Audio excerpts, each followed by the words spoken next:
You're watching Drakewing Gaming. Enjoy the video.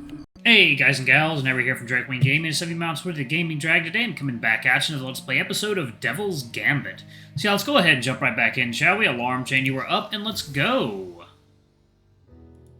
There we go, okay. And he's aware of it all. I see as much in his eyes as it makes him so dangerous.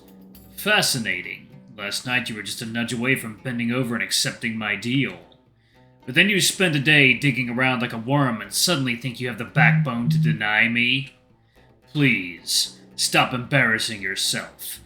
Is all this demon hunter make-believe your way of distracting yourself from Cadgan? Don't. Leave him out of this. How could I do that when he's at the heart of it all? But I digress. I'm not here to torment you, Hector. Not this way, in any case. What do you want, then? If you want my answer to your deal, then the answer is no. I said I'd grant you time to consider it, and I'm keeping my word. I won't demand a definitive answer so soon. Rather, I want to show you something interesting. Follow me. Follow you? Where? Into the forest, of course. What's with the face? Don't tell me you're afraid. You trespass into my valley, but little night stroll is too much? It's not that.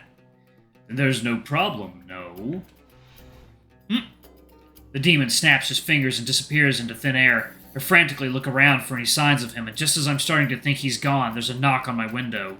I'm hesitant to approach it. If I peek out and Ranzkai is hanging from it, or maybe even floating midair, I think I'll pass out. But all I see once I gather the courage to get closer is the starry sky and the silhouettes of the trees and mountains. At least until a stone bounces off the windowsill, calling my attention to the road below. The demon's two rubies, and although much harder to see, his purple ear tips greet me with a taunting look, as if saying I'm too cowardly to follow him. Damn demon. I complain as I grab the lamp and exit my room. Arwell isn't up drinking, though it must be much deeper into the night than when I caught him in the act. What would I tell him if he was still up? I thought he'd stop me from going anywhere, actually. If I told him I needed some air, he'd take me at face value. A surprisingly warm breeze embraces me outside. Ranzkai is nowhere to be found. I think I chickened out, did he? I'm thinking about either calling him out or simply returning to my room when I catch a red glow in the dark, drawing a fleeting trail toward the forest. I might discover something if I follow him, right? Who knows what it'll show me? Besides, what better source of information on Renai's legends could there be than the mouth of the devil himself? Just don't let your guard down, Hector. And so I hold up my lantern and follow the trail. Every sound, no matter how small or distant, becomes colossal. Hungry bats skittering above the treetops, insects and frogs calling out for mates, the rustling of leaves as the demon slithers ahead.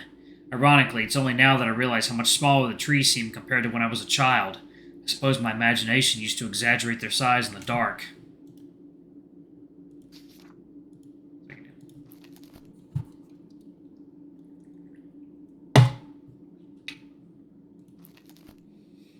They aren't any less intimidating, though, as I'm constantly looking behind me, fearful that they might reach out to me with their spindly fingers. When I hear the river's flowing waters, a spark goes off in my chest, and I'm pulled back to the first time Cadgan and I snuck out at night, a time when the wolf drank the stars themselves from the night sky. It'd be nostalgic if not for the madness of what I'm doing, following a demon into the woods. Each step I take is a choice, a conscious decision to walk further into his grasp, and I'm not backing down. As though summoned by that thought, the devil of Ranai finally shows himself. Enjoying Ranai's summer breeze? It's not as pleasant as I remember. Must be the company. Come this way.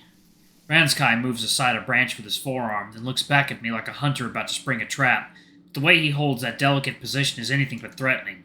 Then it strikes. This land, the water that flows through it, all life and death around us. It all belongs to the devil of Ranai. He's no lord, but this land and its people's ancient deity. This last moment of hesitation is that of a priest about to grant a revelation to a mortal. Well, go ahead. Right. The night river is just as I've been picturing it these last 9 years. Past the frame of greenery, there are rough starlit brushstrokes flowing downstream, the water's surface rippling, shining as if jewels are resting on the riverbed. And yet, as beautiful as this all is, Ranzkai's smirk is dripping with mischief and trickery. He discards his bracers on the riverbank as he steps into the starlit waters, sinking at first only his feet and calves. It hits me that the truly astonishing thing here is the demon himself and how far he's pulled me into his domain. Oh, hell yeah. Enough to make your heart skip a beat, eh? He walks further into the river and then brings a handful of water cascade down over his head. The wild moon shines as if it was blessing him. I thought you'd show me something interesting, demon. The fire in Ranzkai's eyes flickers again, only for it to shine brighter as his gaze eats up every part of me. His grin widens, and I am once more reminded of how transparent I am. Oh, Hector. What? How I crave to ravage you. Something between a sigh and a snarl follows those words. And then almost violently, the demon undoes his buckle and lays everything bare. So focused I was on his eyes that I had completely ignored the raging erection he just set free. When I'm done with you, you won't know where I end and you begin. Ah, but not yet. He first massages his hefty balls. God, they barely fit in my hands, for squeezing his knot and jerking himself off. My heart is about to jump out of my chest, but not just out of fear. If all the blood being pumped to my crotch is to be trusted. The plentiful fluid leaking from the tip of his dick into the river is hypnotic. It's so tempting to reach down and follow his example.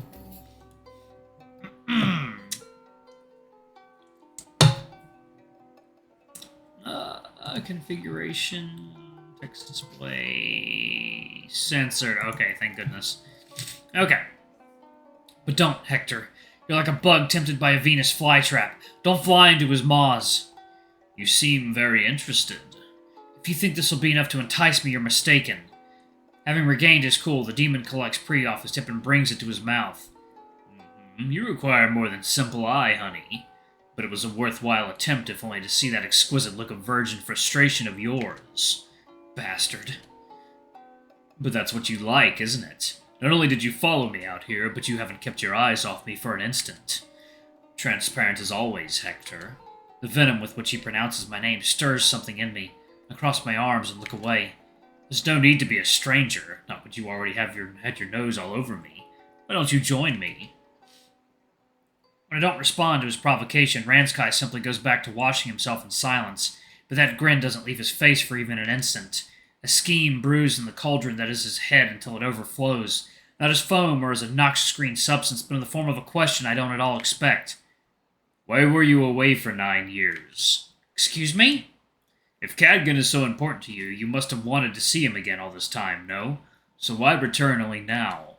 The question hits me like morning light, falling through the window boards and landing on my face.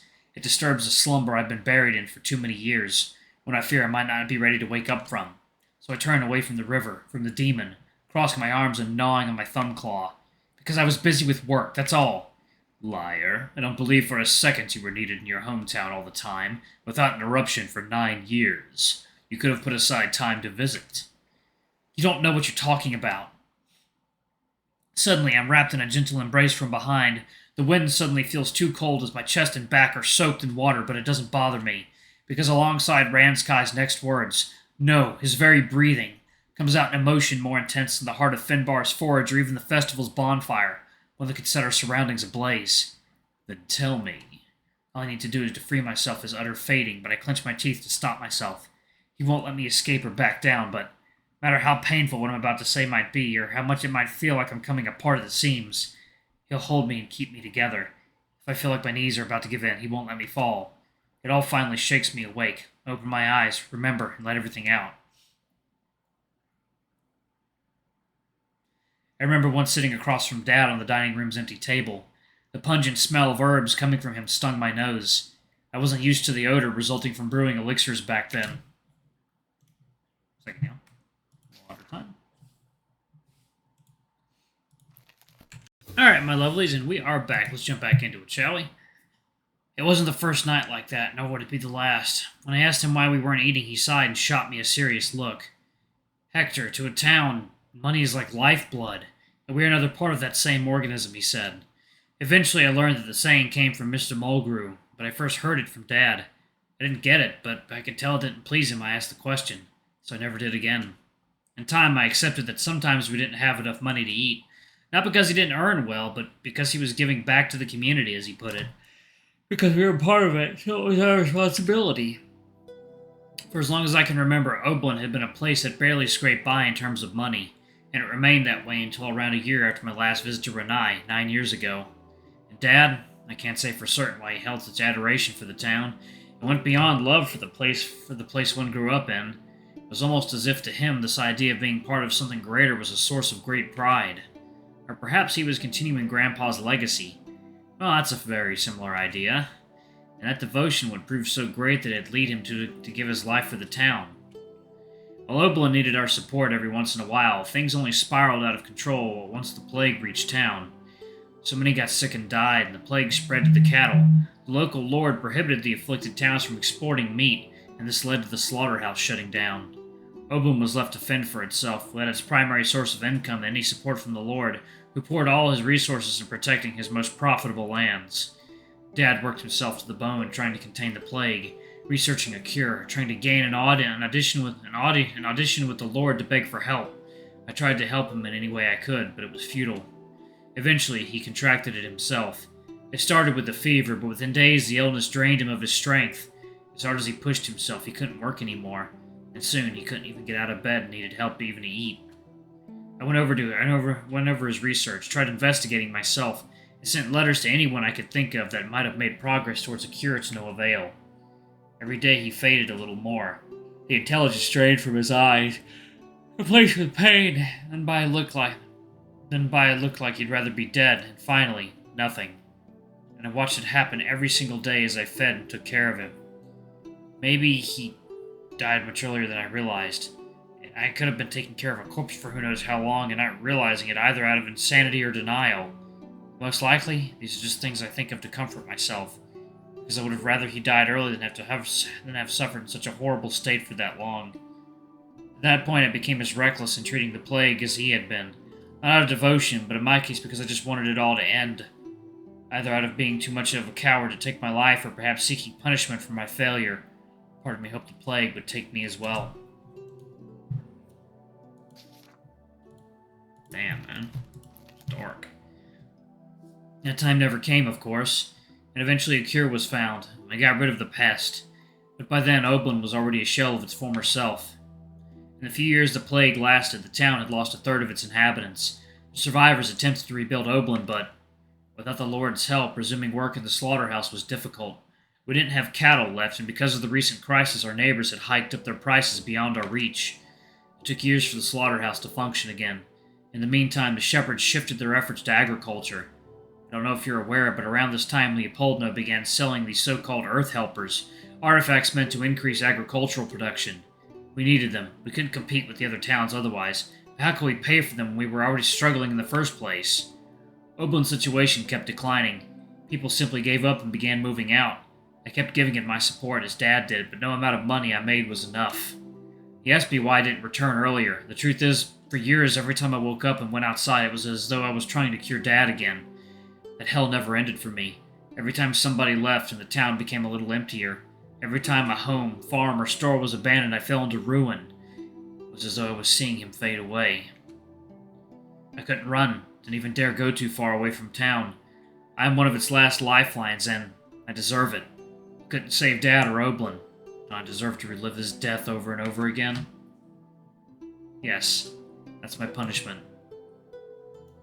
Alright, y'all, I'm actually going to pause it right there. Thank y'all so much for watching. I love you all, and I shall see y'all in the next video. Bye-bye!